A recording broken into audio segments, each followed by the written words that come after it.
Hello, bienvenue les amis à cette nouvelle session éducative où je vais vous parler d'un nouvel indicateur et d'une stratégie simple que vous pouvez utiliser grâce à cet indicateur-là.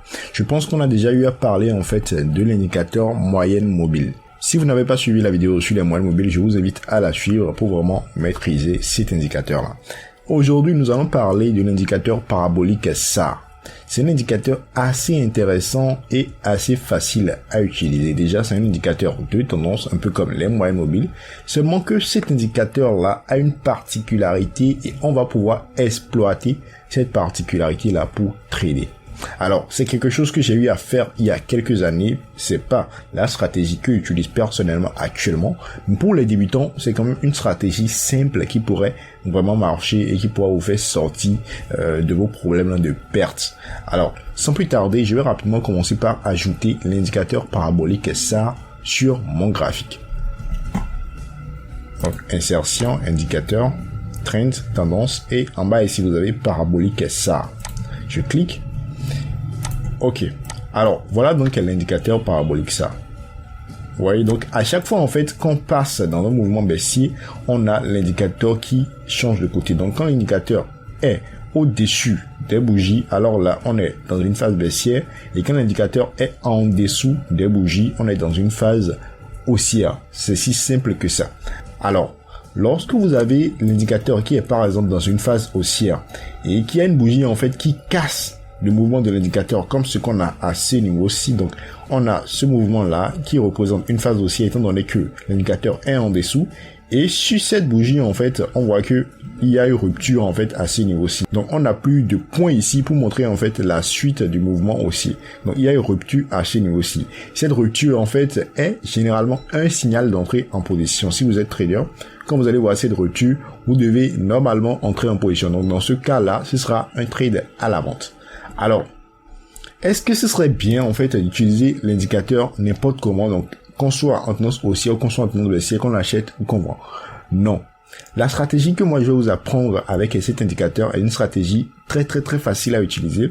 La première chose serait de déterminer la tendance de fond. Et pour déterminer la tendance de fond, on n'aura pas à tracer les droits de tendance, mais on va juste utiliser la moyenne mobile à 200 périodes. Donc je vais donc commencer par insérer la moyenne mobile 200 périodes sur mon graphique. J'ai ma moyenne mobile de 200 périodes et j'ai mis la couleur sur du bleu. Je fais OK. Alors, vous allez remarquer que je ne suis pas allé sur des intervalles de temps supérieurs pour déterminer la tendance. Non. Parce que cette stratégie, en fait, quel que soit l'intervalle de temps dans lequel vous serez, une fois que la moyenne mobile de 200 périodes vous oriente, vous allez uniquement trader dans le sens de l'orientation de la moyenne mobile de 200 périodes.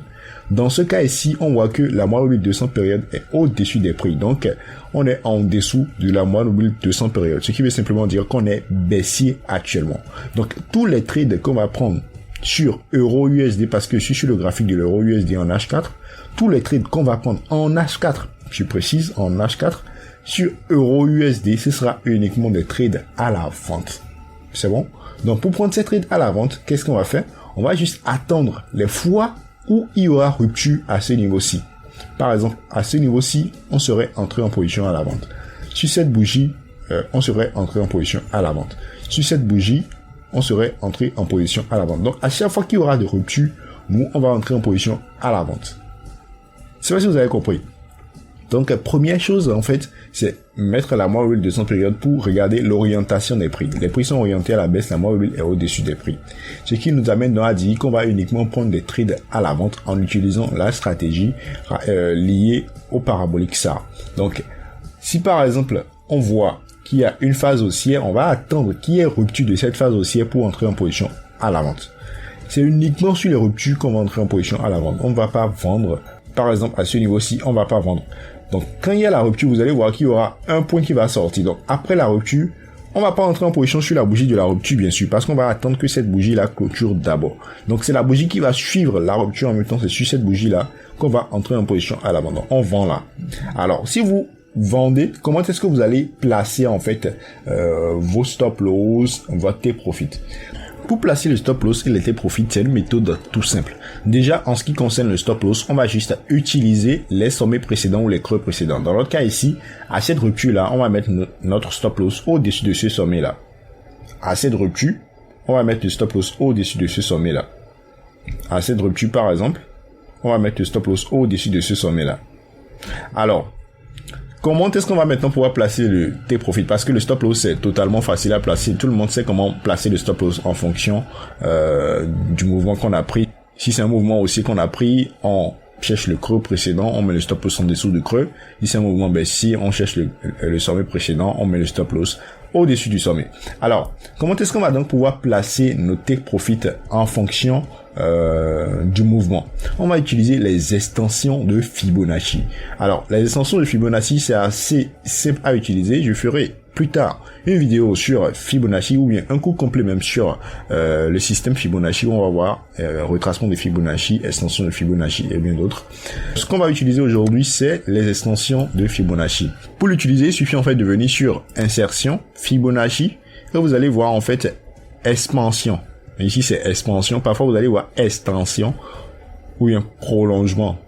Donc on prend cela. Supposons qu'on veut prendre cette cassure, cette rupture qu'on a à ce niveau-là. Donc pour placer notre take profit, on va utiliser les extensions de Fibonacci et voir les projections à venir. Donc on va quitter ce sommet-là. Donc on prend ce sommet comme le premier mouvement. Ici, ce sera le second mouvement et le troisième mouvement sera à ce niveau-là. Donc en fait, on fait 1, 2, 3.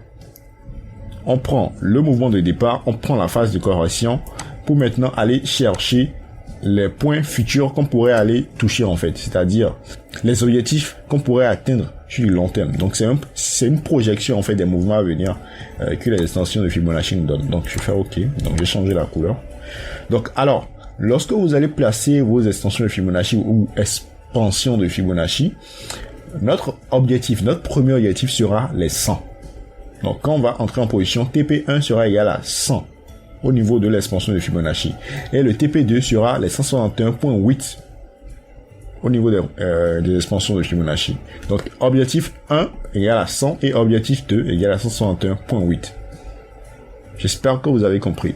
Et vous allez utiliser ça à chaque fois que vous allez vouloir en fait appliquer la stratégie. Donc prenons par exemple ce mouvement là, pour ce mouvement quand on a eu la rupture à ce niveau-ci. Donc je quitte là. Premier mouvement là. Donc j'ai pris les retracements de Fibonacci. Donc je prends Fibonacci expansion. Je place. Premier mouvement ici. Second mouvement là. Voilà. Donc quand on est entré en position sur cette rupture là, notre objectif 1 sera au niveau des 100. Donc ce qui aurait été touché ici. Donc il va falloir en fait être vraiment patient pour pouvoir aller chercher le premier objectif à 100 à ce niveau-ci. Donc voilà de façon très simple comment est-ce que vous allez pouvoir déterminer les take profit en fonction des positions que vous aurez pris. J'espère que vous avez compris. Si vous n'avez pas compris, n'hésitez pas à poser des questions pour que je puisse mieux vous expliquer ces différentes notions. Bientôt, il y aura un cours complet sur les indicateurs techniques, donc les meilleurs indicateurs techniques. On va voir plus de 15 indicateurs techniques, je pense bien, dans le cours et vous allez pouvoir avoir le cours à 12,99 € comme d'habitude sur mon site www.kenaye.com. Si vous n'avez pas encore pris l'un de mes cours, n'hésitez pas à en prendre pour rejoindre la communauté d'étudiants où nous partageons beaucoup de choses, des analyses, des plans de trading, des signaux de trading et bien d'autres. Merci donc à vous et rendez-vous à la session prochaine pour de très belles choses.